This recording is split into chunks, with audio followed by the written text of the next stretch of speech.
ശിവന്റെ ആനന്ദ കണ്ണീർ എന്നറിയപ്പെടുന്ന രുദ്രാക്ഷ ദീക്ഷ സ്വീകരിക്കുന്നതിന് വേണ്ടി ശ്രീ തളി മഹാശിവക്ഷേത്രവും ഈശ ഫൗണ്ടേഷനും കൂടി അവസരമൊരുക്കി ശിവരാത്രി നാളിൽ ഇത്തരത്തിലുള്ള ഒരു ടോക്കണായിരുന്നു കൊടുത്തിട്ടുണ്ടായിരുന്നത്.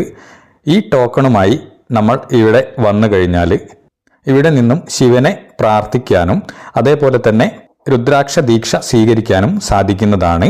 ഇത്തരത്തിൽ ഒരുപാട് ആളുകൾ ഇവിടെ രുദ്രാക്ഷ ദീക്ഷ സ്വീകരിച്ചിട്ടുണ്ടായിരുന്നു. ഓൺലൈനായി രജിസ്ട്രേഷൻ നടത്താൻ സാധിക്കാത്ത ആളുകൾക്ക് വേണ്ടി ഇവിടെ സ്പോട്ട് രജിസ്ട്രേഷനും ഉണ്ടായിരുന്നു.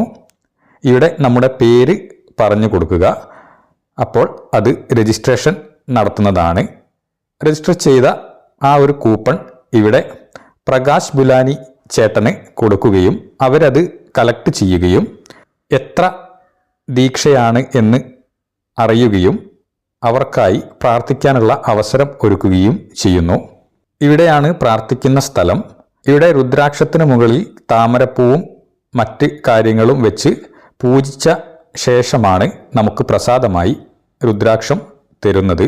അതിൻ്റെ കൂടെ ഒരു ചരടും പൂജിച്ച ഭസ്മവും നമുക്ക് ലഭിക്കുന്നതാണ്. ഇത്തരത്തിൽ ശിവഭഗവാന്റെ പ്രീതി നമുക്കും നമ്മുടെ കുടുംബത്തിലും എത്തിക്കാൻ സാധിക്കുന്നതാണ്.